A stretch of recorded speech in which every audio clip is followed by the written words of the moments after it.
Hi, I'm the Reverend Karen Schomburg, and I'd like to talk to you today about leadership in the time of chaos. Now, chaos isn't always a bad thing. In fact, chaos can be quite wonderful and beautiful. Science tells us that our planet Earth was probably born out of chaos, that we can observe nature as chaos unfolding. Now, I'm talking about a different kind of chaos. Chaos in society where some benefit and many lose, where some control and others are oppressed. This type of chaos in society has happened throughout history. And throughout history, oftentimes, but not always, leaders will rise up and offer an alternative vision to the chaos that everyone is living in. And that's where we find Jesus and his disciples in our gospel reading today in Matthew. Now, Matthew's gospel was written sometime around 85 AD, and it was written through this lens of chaos and disruption. There was this disruption of the insurrection against Rome that failed miserably. There was the disruption of the temple being destroyed in 70 AD. And then there was their own cultural disruption where some Jewish people believed that Jesus was the Messiah and others did not. And some who did not also saw this new movement, this group of people who called themselves the followers of the way, as being very threatening. And so they did everything in their power to try to disrupt that movement and make it fail. And that's where we find Jesus and his disciples today. Jesus is preparing his disciples to be leaders in response to chaos and disruption. He tells them, I want you to go out to Israel and tell them that there is good news, that the kingdom of God has come near. And then he wants them to show them what the kingdom of God looks like.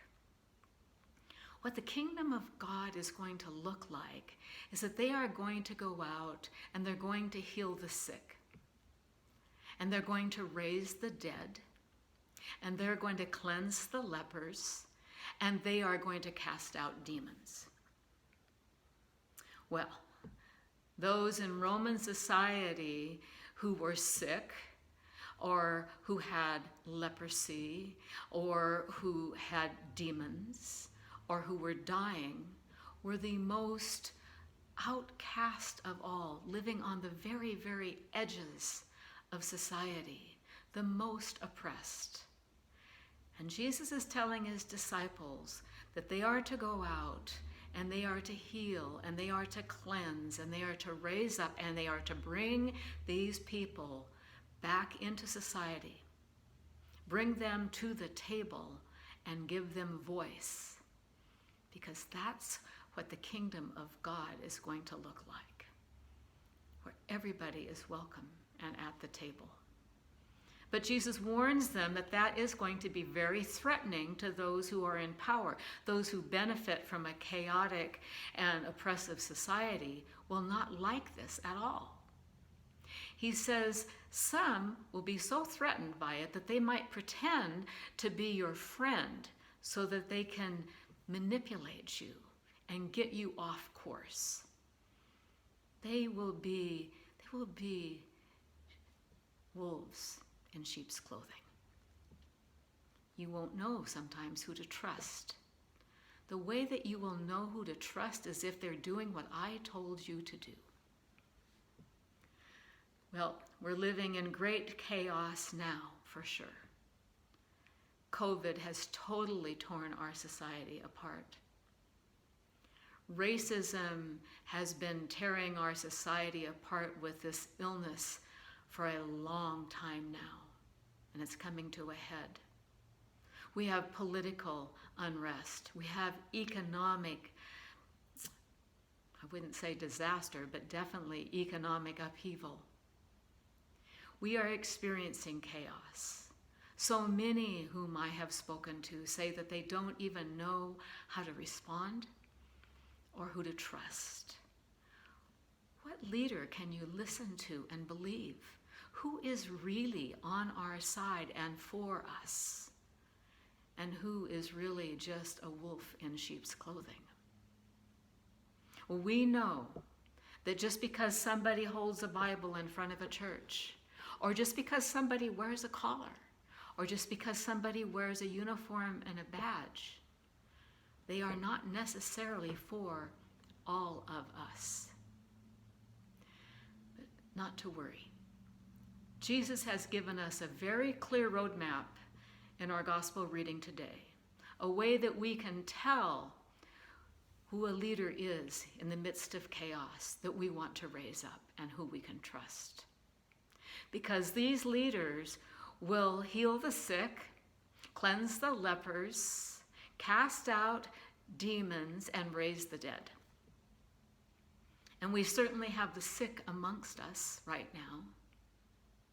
We will be needing to raise up leaders in the midst of chaos who recognize that our wellness is more important than the economy.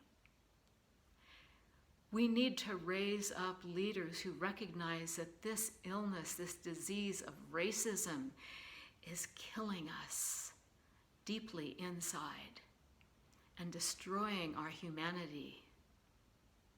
And it is time for the cure.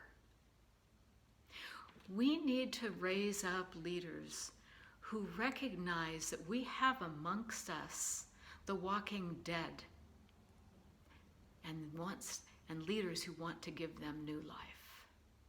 The walking dead amongst us are those who work at 1 or 2, 3 jobs and still cannot feed their families or give them proper health care or access sometimes to even clean water or good nutrition. We need to raise up leaders who recognize what Jesus recognized.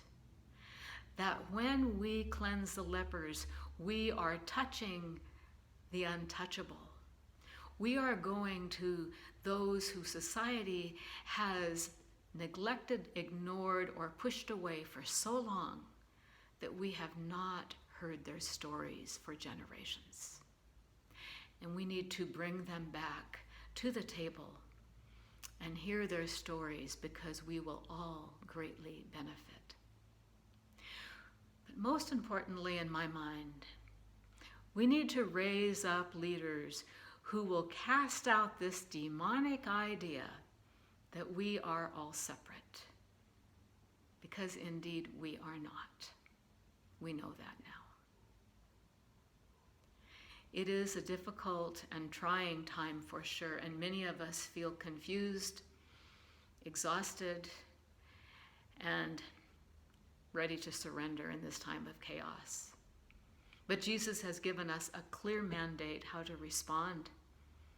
It's hard work, it's exhausting, and we need to support one another. We need to raise up leaders that follow this mandate that Jesus has given us. And then we need to become those types of leaders ourselves. Because in fact, as disciples, as Christians, as followers of Jesus, we are called to be leaders in our communities and in the nation, if we're so called to do. We are each called to heal the sick, to raise the dead, to cleanse the lepers, and to cast out demons in this day, in this time, and in our way. I pray that we can find the strength to do that. I pray that we don't get discouraged, that we listen to what our gospel says today, that there is good news. The kingdom of God has come near when we do these things and when we raise up these leaders and become these leaders ourselves. We have a lot of work to do. Be brave, be strong, and support each other. Until we meet again, God be with you.